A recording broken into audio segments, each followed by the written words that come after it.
Tidak Bhinneka bukan Indonesia. Keberagaman bukan untuk diseragamkan.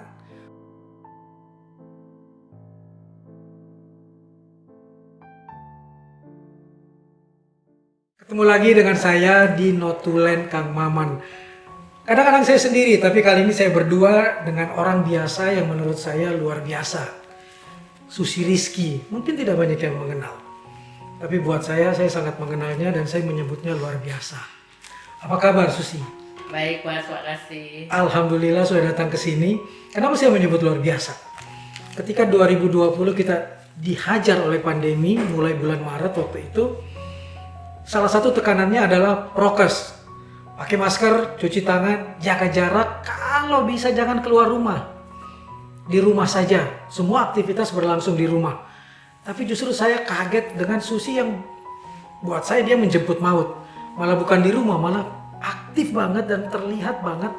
Bukan sekedar keluar rumah, tapi mendekati sumber-sumber corona tersebut.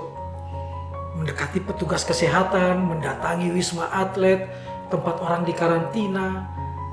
Waktu itu buat saya kepikir nekat. Nah, menurut Susi sendiri kenapa itu dilakukan? Jadi waktu itu COVID udah mulai banyak masuk ke negara kita. Rumah sakit ya Maret 2020. Rumah sakit udah mulai banyak juga terima pasien. Sebetulnya teman-teman dan saya tuh udah mulai mau bantu gitu, support para nakes, tapi gimana caranya gitu kan. Sampai kemudian satu hari viral foto tentara-tentara muda naik bus menuju ke Wisma Atlet. Nah di situ kita mulai tergerak ya. Duh, pengertian kita kan tentara itu perangnya di lawan musuh lah di darat. Kok ini lawan virus yang kita semua takut gitu. Nah mereka datang ke lokasi tempat pasien yang waktu itu kita juga ngeri kan dengernya gitu. Tempat karantina. Belum pernah terbayang sebelumnya. Belum pernah terbayang sebelumnya. Nah mulai dari situ teman-teman, ayo Mbak, udahlah kita sekarang kumpul-kumpul deh apa yang kita bisa support buat mereka gitu. Walaupun kita tahu mereka nggak kekurangan, tapi itu tanda simpati gitu Mas, dukungan moral supaya walaupun gimana juga mereka kan manusia pasti ada rasa takut kan. Nah itu ayo kita support. Nah sebenarnya juga mau ke rumah sakit lain, tapi kan kita kemampuan nggak ada sampai segitu banyak. Jadi kita fokus ke Wisma Atlet waktu itu. Sambil sesekali juga tetap ke rumah sakit lain. Nah itulah buat saya juga sebenarnya juga saya takut lah ya, tapi ya udah bersama mereka kita sama-sama memerangi COVID ini gitu, karena ini bukan hanya tanggung jawab satu pihak tapi buat kita semua. Tanggung jawab kita semua. Mereka sendiri tidak kaget ya bahwa ini ada orang justru dilarang malah justru datang. Awal-awalnya sampai bisa menembus dan kemudian jadi akrab pasti lewat sebuah proses yang tidak panjang kan? Tidak mudah kan?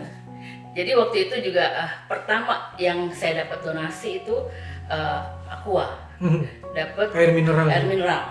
Kirim 2 truk kata teman saya gitu kan, kirim 2 truk. Padahal saya cuma minta 1 pickup, itu juga ngomongnya udah takut-takut gitu kan.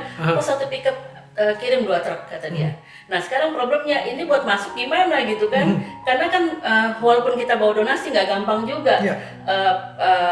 Koordinator di sana TNI untuk menerima gitu kan, siapa gitu kan. Akhirnya ya melalui beberapa teman tembuslah kita ke sana.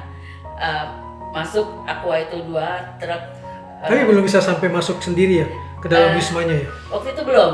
Masih di luar. Masih di luar. Jadi truknya masuk tapi kitanya nggak ikut. Nah terus mulai makanan kotak-kotak, nasi kotak, sampai kemudian barangkali mulai ada kepercayaan dari pihak pengelola kita boleh masuk. Tapi itu pun hanya di green zone, Mas Maman. Jadi di Wisma Atlet itu terbagi sama 3 area. Green zone, yellow, dan red zone. Red zone tempat pasien.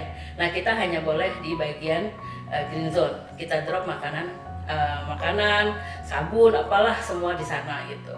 Apa cerita yang paling mengharukan dari para tentara-tentara ini yang pada dasarnya kan berarti berjuang untuk nyawa orang lain ya, dengan juga mengorbankan nyawa dia, tidak cuma polisi, tidak cuma tentara, tapi para nakes tersebut. Perasaan-perasaan mereka yang mungkin tidak terekam di publik tapi dirasakan oleh Susi ketika ada di lokasi. Satu yang berkesan itu, kalau ingat mau nangis, waktu bulan puasa 2020. Jadi ada Mbak Ria, alumni SMA 7 mau kirim buat buka puasa. ada 1.000 paket Paket makanan. buka. Nah, saya tanya kan sama pengendali lapangan Pak Arifin ini ada makanan 1.000 paket, mau dibeliin apa gitu. Terserah Mbak, terserah. Apapun boleh, yang penting jangan dikotakin katanya. Loh kenapa Pak? Pokoknya jangan deh, saya maunya dibungkus aja gitu. Ya nggak sopan kan Pak, kirim sama tentara masa dibungkus. Enggak Bu, misalnya kita tuh udah stres lihat nasi kotak selama berbulan-bulan, sehari 3 kali, kotaknya putih gitu loh Mas. Dan itu memang saya pernah ngebayangin ya, 2 hari di sana saya disediain nasi kotak.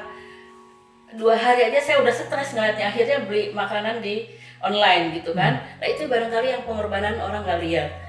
Di luar masalah ketakutannya dengan virus itu sendiri, tapi ada hal lain loh yang sebenarnya gimana ya, setiap hari ngadepin seperti itu, nasi kotak berbulan-bulan, sehari 3 kali, kotaknya putih itu.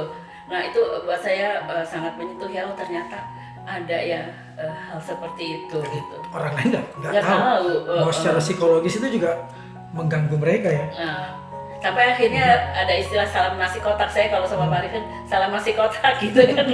Bagaimana penderitaan dan rasa sakit itu dicairkan dengan panggilan-panggilan yang untuk Pak menenangkan. Arifin juga orangnya memang ini gembira gitu ya. Jadi dia nggak melihat segala sesuatu dari hal yang sedih, negatif, tapi dia balik gitu. Sampai saya rasa juga bukan cuma sikap yang seperti itu, bukan hanya mensupport nakes-nakes yang ada di sana, tapi juga buat kita nih para relawan yang kita takut jadinya Pak Arifin aja enggak kok, Pak Arifin aja semangat, jadi kenapa enggak gitu kan?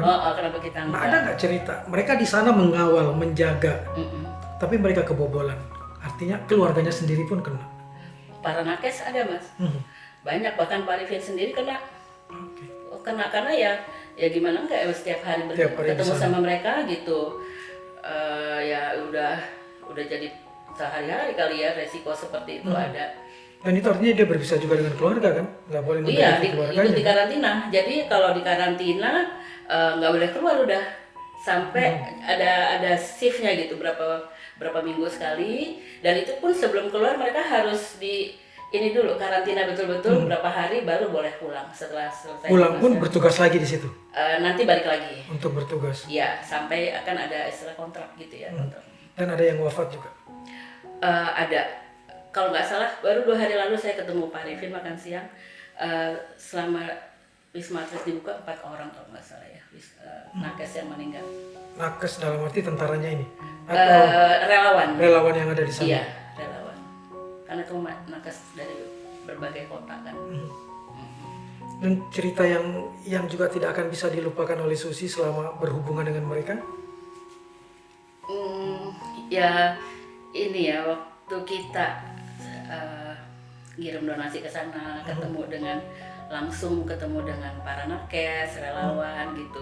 Mereka kadang-kadang Mbak, kita terharu ya, ternyata di luar tuh orang perhatian gitu. Saya bilang banyak kok, cuma karena takut aja datang ke sini gitu kan.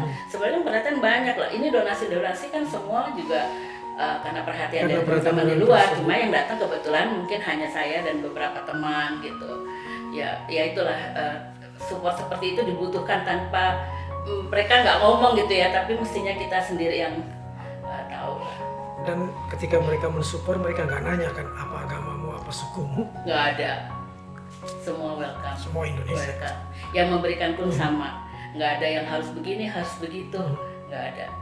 Ini kebersamaan kita ya Mas, dan ya dari situ saya lihat ya bahwa memang solidaritas di bangsa kita tuh tepo selironya masih besar. Padahal semua juga dalam kondisi susah kan, tapi tetap ayo Mbak ini mau perlu apa gitu. Negeri ini bisa tetap berdiri tegak hari ini karena solidaritas, karena semangat kebersamaan, tidak saling mensegregasi satu sama lain. Termasuk ketika peristiwa COVID ini terjadi. Jadi kalau kita bisa melalui semua ini, itu bukan karena 1-2 orang, tapi karena bersama-sama. Kita ingin Indonesia tetap bersama-sama seperti sekarang, seharusnya itu menjadi poin kita dalam kehidupan sehari-hari. Karena buat saya satu, tidak bineka, bukan Indonesia. Kita ketemu lagi dengan Susi di pembicaraan selanjutnya.